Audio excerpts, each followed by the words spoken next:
WEFM, the new fresh sound.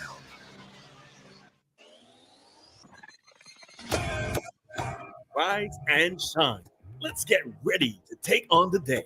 Activated Mornings on WEFM 99.9 is on now.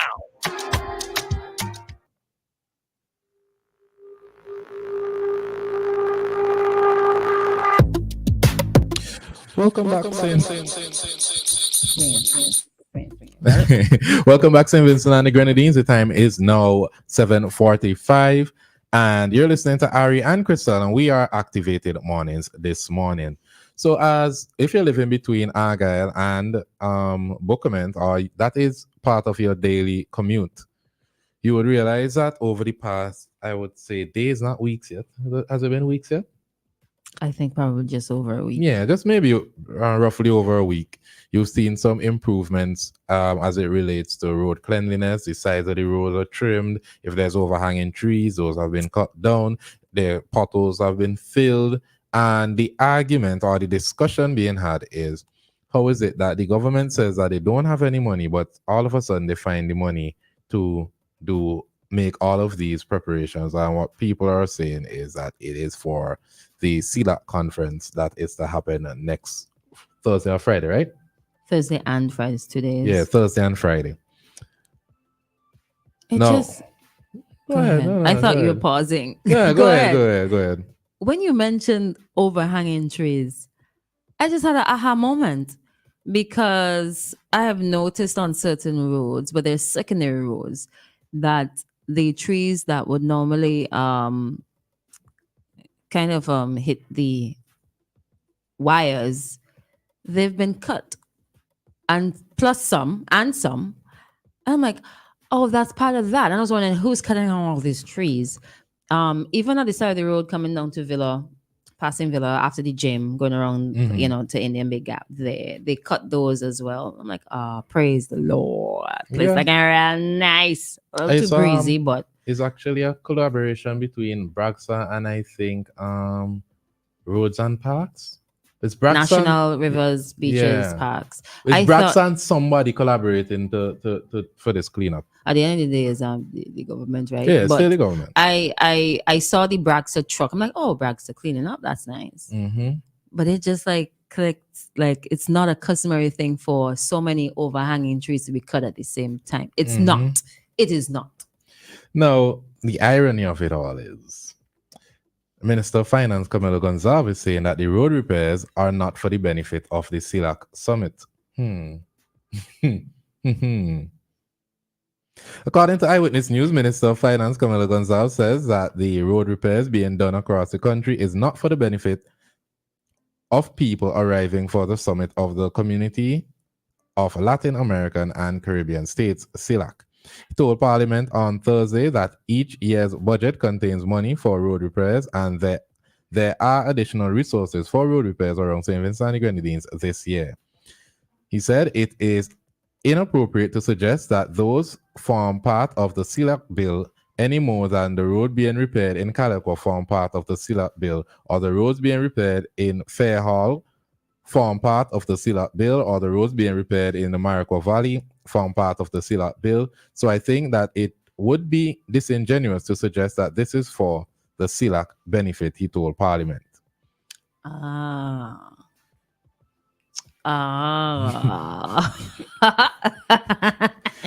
can tell you this, Christal. I was born a day. You know something, right? I believe him. Really? I believe him. Because it is true, monies are allocated every year for these things, right? Part.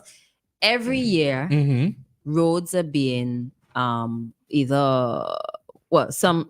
not say every year roads are being constructive, because the construction of new roads are special projects, right? But every year the roads are being repaired. What differs is which roads are being prepared. So I want to feel okay. It's not feel okay. It's coincidence. Okay, it may not be coincidence, it might be coincidence, whichever. But what could be the difference here is okay, so as he said, we have to take his word as fact because he is the Minister of Finance. There is no additional monies being spent for the purpose of CELAC with fixing the roads. However, could it be that you prioritize certain roads over others? So no extra money is spent, but okay, let's fix this one instead of that because 100 people are going to be staying in this area here and they had a drive on this road. You understand? But I'll say this much though. All governments have most governments have that money set aside for if they have like important meetings or international events. Look at Olympics. Person would always complain, the international community would always complain that whenever there's Olympics or FIFA, any of those international events are getting a lot of attention. When places win the bids, they start a huge cleanup campaign. Sometimes millions of dollars being spent because of the tourism and the amount of people that and the status of the people that are being that are traveling to the country. Persons who complain that they would even remove some of the homeless people that off happens, the streets. Yeah, when cruise ships come in. Yeah. And you obviously would fix the potholes around Kingston because of the amount of traffic that is in Kingstown. So I'm not even going to tie that in with anything that's happening in the country. Town, top priority, point blank. But I don't know. It's like sometimes I think sometimes the government officials feel like it can't please people because we complain about the roads not being fixed. And when they're being fixed. Then when they're being fixed, oh, you fix it because of XYZ, not because I want it fixed. So even if right, part of the reasoning might be CELAC and they don't want to admit that there's another rationale behind it or another reason that they chose XYZ roads or whatever on the priority list. It's an interesting coincidence. Just happy. I glad the road's fixing. I personally glad the road's fixing. But the argument around it is funny to me because I've heard a person say, aha, so you had the money for Shafiqa all along. Let me say something, right? Let me say something. I do not believe that it's always a case of you had the money all along. I think sometimes they pull from something, so something gets sacrificed for X or Y or Z or whatever. And they have to be like, okay, let's look for it. Like they have to sit down and look for it somewhere. It's not just like sitting there patiently waiting to be spent. Something else is going to be deprived of that money for X, Y, or Z. I think it's a case of exactly what you said in the beginning. They already have the budget, and it just so happens for this event, they decided to prioritize those areas. Did he speak to priority in Parliament? I didn't hear that. I didn't hear him speaking about priority. Maybe why they don't ask about priority, man? You prioritize those roads though. You ain't spend no extra money, but you prioritize certain roads over X. Like, how do you choose? No. The man just need to cuss. He also spoke about the $1.5 million road to the resort and said it's not part of the summit bill. So the minister said the government budgeted EC $1.7 million to pave the road from Duncan's Furniture in Pembroke to the door of Sandals Resort. You know that road, right? It was a red dirt road. Isn't that close to the original entrance to Bukama on the Bay? Bukama on the Bay is down at the beach. The entrance was right at the beach where the restaurant was. The actual... Yeah, sure? Persons used to use the dirt road, yes, but the main entrance was that side. The other side? Yeah. I remember, like, right, well, Palmyra's is... That's the name, where you have to cross the bridge and you, right when you just as you come down from the supermarket. Graves Marketplace. Like there, like the gas station is lower down and there's Palmyra's and another business place or a house on the right hand side. I thought like opposite that was the entrance. So there's somewhere along that. Yeah, so there's Graves. There's the little container thing. There's Duncan's, and in between the container restaurant thing and Duncan's, okay, there's so a road. I think we're thinking about the same place. Okay, all right. That was never the main road. But they're trying to make it that because the roads in Buckerman horrible. The roads going down to Buckerman Secondary School and the primary school is horrible. And that's the road that people take to go to Buccaneers. There's another restaurant there and Sandals. So they're trying to clean up that road. Anyway, I won't feel it's not because of the condition of the road. Exclusivity. Expand. It'll be nicer because when you take the normal route, like you're going down to that new restaurant there, what's it called again? Buccaneers. Yeah, Buccaneers. Yeah. The guests would have to cross the bridge. Yeah. So you won't have people coming south and crossing bridge to go inside. Really Hell and truly, no. that road should have been paved already for Buckerman, in my opinion. But yeah, no. So I think it's for the brand more so than but yeah. He, however, said that this was done as part of the commitment made unrelated to CELAC, and that is part of our commitment made as part of our agreement with the Sandals Resort that if they're building this resort down there, the government must build a road to the place, and that is being funded by a grant by the Taiwanese government. We already spoke about this also.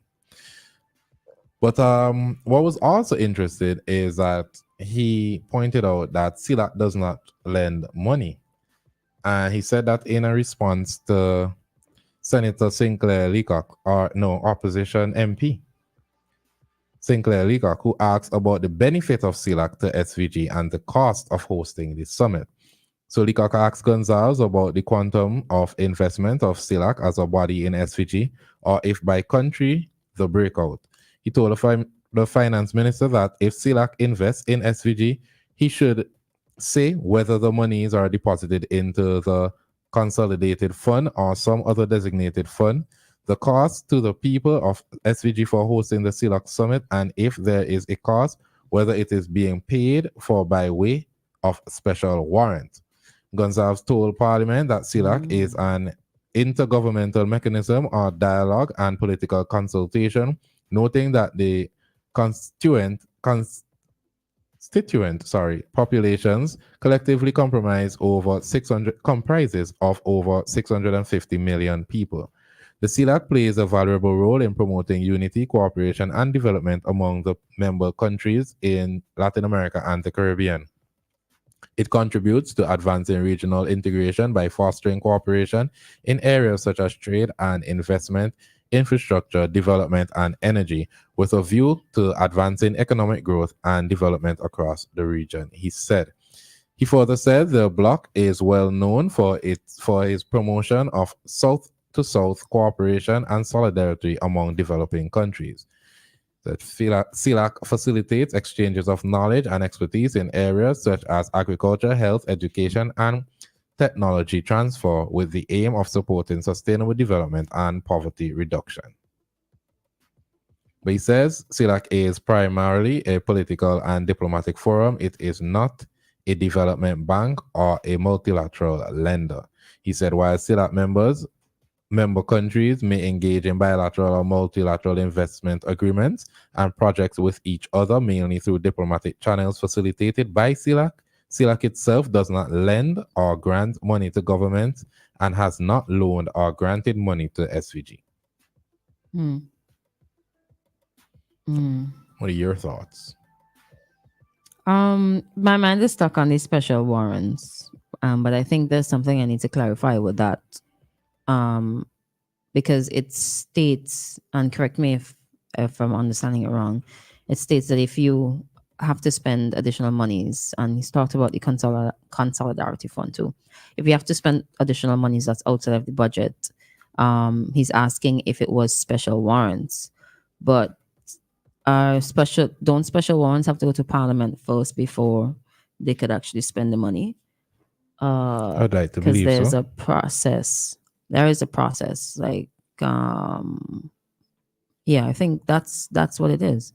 So I'll have to clarify that. Yeah. Usually I believe that's how it works. I do recall sometime in the past, Gonsalves, Minister of Finance Gonsalves, having to come back and speak towards not following the process I mean, it's in the news, but I have to go look it up again. But sometimes, right? Sometimes what I think can happen, if and you have to like also remember, Jesus, 8 o'clock, that there are like three different things happening in St. Vincent and Grenadines in terms of four if you include the port, but three different things that are happening in SVG at the same time, around the same time, right? So the ICC T20 tournament was launched. I think it's 100 days leading up to the starting of the event. Was launched yesterday at Heritage Square. So we got ICC happening. We also got Sandals, a soft opening, and then full opening coming soon. And then we have CELAC, like a lot of things happening at the same time. So like the country, I think the government rightfully has to be able to put things in place to make the country look real nice. I make sure that people don't go out and say bad things about us because we don't know who is coming, really and truly. Sometimes I feel away because it's like it's necessary.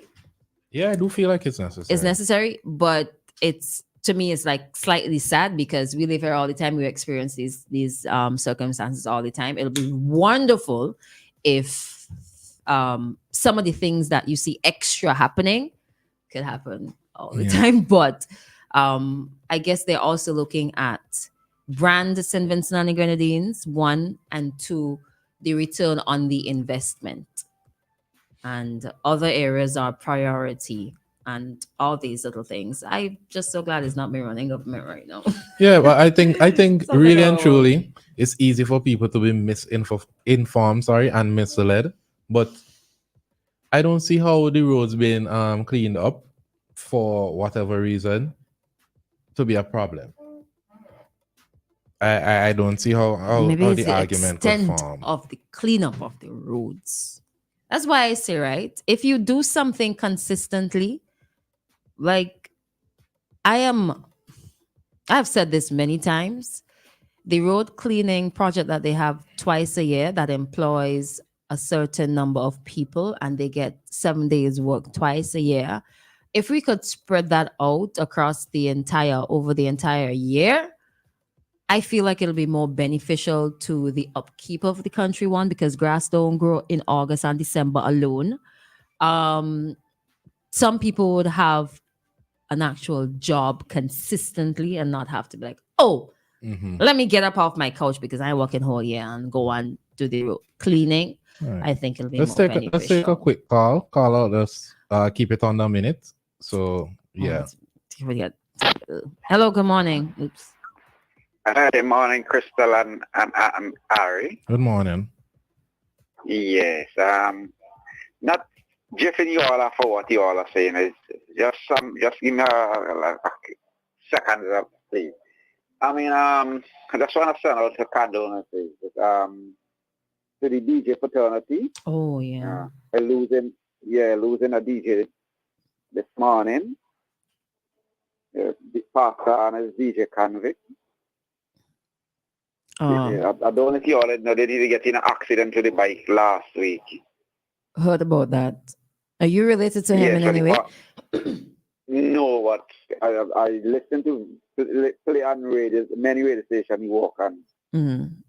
Has it been said? Has it been said on radio already? Yes, it confirmed. Yeah. Oh, okay. So well, condolences to the family. Yes. I mean, a lot of people saying he's too young to die. But what? That's a special number. I mean, it's like when the time comes, you got to go. Young or old. I mean, we can't get to the death, but that is a must. Yeah. I just trust the family find strength in God, and He will comfort them. And to the music fraternity, because we all have to look out for one another still and cheer up one another when this thing comes on. Yeah. So make his soul rest in peace. Yeah. All right. Yeah. All right. You have a blessed day and have a blessed weekend.